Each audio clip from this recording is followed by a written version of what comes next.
میں نے تو نحو میں نحمیر پڑھی ہے، شرح میں تعمیر پڑھی ہے، پھر ہدایہ پڑھی ہے، پھر ہدایت النحو پڑھی ہے، پھر کافیہ پڑھا ہے، پھر شرح ابن عقیل پڑھی ہے، اور اس کے بعد پھر میں نے شرح جامی پڑھی ہے۔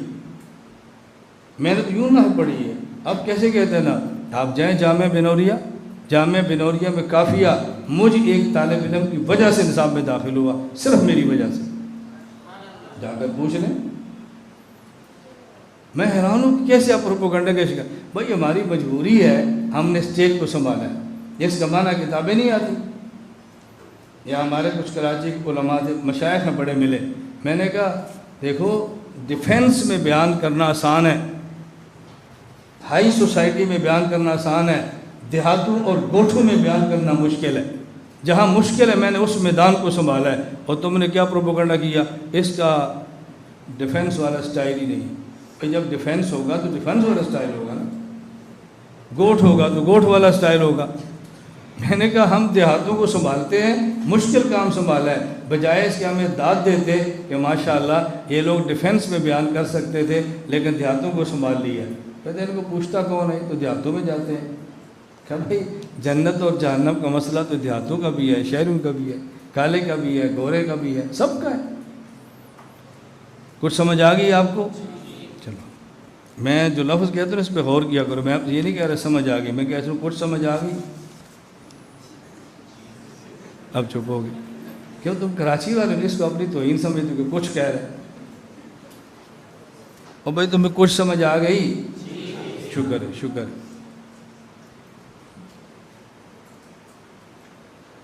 جو جی قبر میں حیات نہیں ہوتی، دلیل کیا ہے؟ فامات اللہ مئۃ عام ثم باسا، کیا فرمایا؟ ثم، دیکھو لفظ قرآن کیسا لایا، جس سے خود حیات ثابت ہو رہی۔ ان سے پوچھا کم لبستا، قال لبست یومن او بعض یوم، ان کو پتہ ہی نہیں چلا، اگر زندہ ہوتے تو پتہ چلتا۔ میں نے کہا صحابہ کہف سوئے ہوئے تھے، پوچھا کم لبستم، یہ سوئے تھے یا موئے تھے؟ کم لبستم، کتنی دیر ٹھہرے ہو؟ کیا کہا؟ لبسنا یومن او بعض یوم، نہیں پتہ چلا، کہو نا مردے ہیں۔ عزیر علیہ السلام قبر میں ہیں، اٹھے تو نہیں پتہ چلا۔ اصحاب کہف غار میں ہیں، اٹھے تو پتہ نہیں چلا۔ کیوں؟ میں سمجھا رہا تھا نا کہ نیند سمجھ آئے تو موت سمجھ آتی ہے، نہیں سمجھا؟ بھائی عزیر علیہ السلام سے پوچھا کم لبستا، کیا جواب دیا؟ لبست یومن او بعضا، فرمایا بل لبست مئۃ عام، کہا جی ان کو پتہ ہی نہیں چلا، اس سے پتہ چلا کہ زندہ نہیں، زندہ ہوتے تو پتہ چلتا نا۔ اصحاب کہف سے پوچھا کم لبستم، انہوں نے کیا جواب دیا؟ لبسنا یومن او بعضا یوم، تو کہو نا زندہ نہیں تھے، پتہ جو نہیں چلا۔ عزیر 100 سال سوئے ہیں اور اصحاب کہف 309 سال سوئے ہیں۔ کوئی آگئی سمجھ؟ حضرت سلیمان علیہ السلام لاٹھی پر ٹیک لگا کے سوئے ہوئے تھے، موت آ گئی، کیڑا آیا، ان کی عصا کو کھاتا رہا، اس نے کھایا تو گر گئے۔ اگر وہ زندہ ہوتے تو کیوں گرتے؟ گر جانا اس بات کی علامت ہے کہ زندہ نہیں ہے۔ موسیٰ علیہ السلام نے کہا رب ارنی، اے اللہ میں آپ کو دیکھنا چاہتا ہوں۔ لن ترانی، تو نہیں دیکھ سکتا۔ نہیں اللہ میری خواہش ہے، میں دیکھنا ہے۔ پھر کیا فرمایا جی؟ انظر الی الجبل، پہاڑ کو دیکھو ذرا۔ فلما تجلی ربہ للجبل جعلہ دکا، آگے وخر موسیٰ، یہ تو زندہ ہے، کیسے گر گئے؟ سلیمان اسلام تو موت اس لیے گر گئے نا، یہ کیوں گر گئے؟ جو لفظ سلیمان کے لیے نا خرّا، وہی لفظ موسیٰ علیہ السلام کی خرّا، تو کون نا یہ بھی زندہ نہیں۔ لاٹھی نکلنے سے بندہ گر جائے تو موت ہے۔ میں آپ سے مسئلہ پوچھتا ہوں، تو مولوی ہو، نیند ناقض وضو ہے، کون سی نیند؟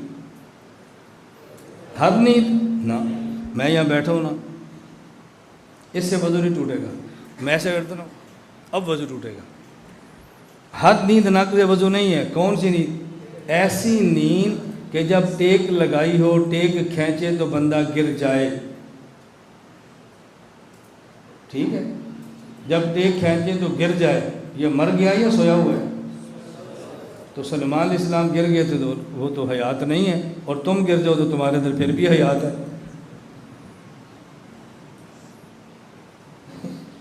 آپ کی ٹیک کھینچیں، سوئے ہیں، گر جائیں تو آپ زندہ ہیں، اور نبی کی ٹیک گر جائے اور وہ گر جائیں تو ان میں حیات نہیں ہے۔ عجیب بیوقوفی نہیں ہے بھائی؟ اگر ٹیک کے نکل جانے سے بندے کا گر جانا یہ اس بات کی دلیل ہے کہ اس بندے کے جسم میں حیات نہیں ہے، تو پھر اگر سویا ہو بندہ ٹیک کھینچے اور گر جائے تو کہو نا یہ مرا ہوا تھا۔ کچھ سمجھ آئی آپ کو؟ اب دیکھو میں قرآن ہی پڑھ رہا ہوں، کچھ اور تو ہی پڑھ رہا۔ یوم یجمع اللہ الرسل فیقول ماذا اجبتم، اللہ قیامت کے دن انبیاء علیہ السلام کو کھڑا کریں گے، جمع کریں گے اور پوچھیں گے تمہاری امت نے جواب کیا دیا تھا؟ نبی کیا فرمائیں گے؟ بولو نا، لا علم لنا۔ تو نبی دنیا میں زندہ نہیں تھے تو پھر لا علم لنا کیوں کہہ رہے ہیں؟ کون ہے جی دنیا میں بھی زندہ نہیں تھے؟ دیکھو نا، لا علم لنا کہہ دیا نا، زندہ ہوتے تو پتہ نہ چل جاتا۔ یہ ہے وہ قرآن جس سے تم متاثر ہوتے ہو جی، قرآن پڑھتے ہیں کیا بات ہے، قرآن پڑھتے ہیں کیا بات ہے۔ عقیدہ غلط ہے، لیکن یہ مانو کہ قرآن کی بڑی خدمت کی ہے، یہ خدمت ہو رہی ہے۔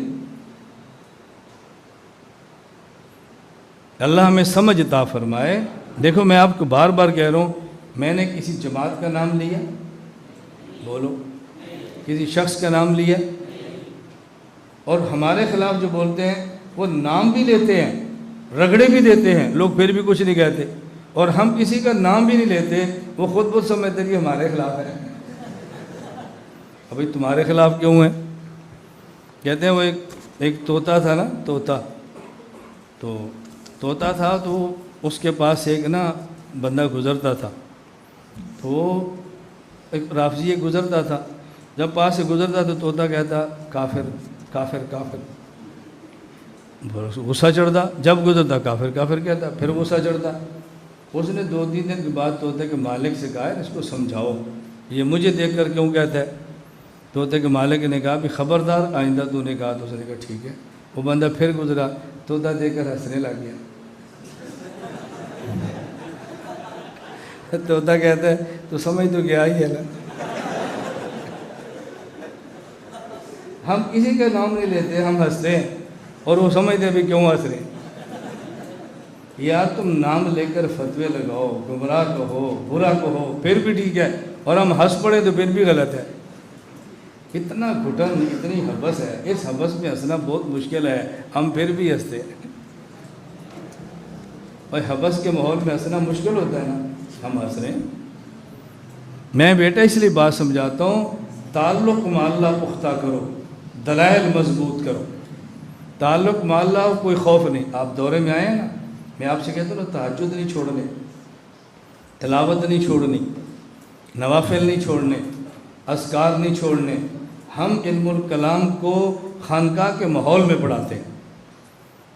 لوگ کہتے ہیں نا علم الکلام بہت خشک ہے، کوئی تمہیں خشکی محسوس ہوئی ہے؟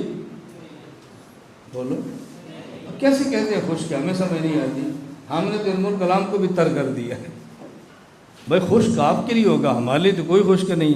کوئی آپ تھک گئے ہیں؟ بولو، اک گئے ہیں؟ اکنا سمجھتے ہو نا، اکتاہٹ، اردو میں کہتے ہیں اکتاہٹ، پنجابی میں کہتے ہیں اک جانا۔ یہ اکتاہٹ مصدر ہے جس کا ترجمہ ہے اکنا۔ ہمارے سبق میں لوگ تھکتے بھی نہیں ہیں، اور تھک بھی جائیں تو اکتے نہیں ہیں۔ میں نے کل ابھی میں نے بات کی نا آپ کے سامنے، وہ 3 دن قربانی کے مسئلے پر، اس سے پہلے میں نے ایک کلپ ریکارڈ کرایا تھا۔ آپ یقین کرو مجھے اتنے میسیج آئے، آج ایک ہندوستان سے مفتی صاحب ان کا میسیج آیا، انہوں نے کہا مولانا آپ کی قربانی کے 3 دن کے ایام پہ دلائل سن کر اپنے جو خوش ہوئے وہ خوش ہوئے، اہل حدیث بھی سوچنے پر مجبور ہو گئے ہیں کہ ہم غلط تو نہیں ہیں۔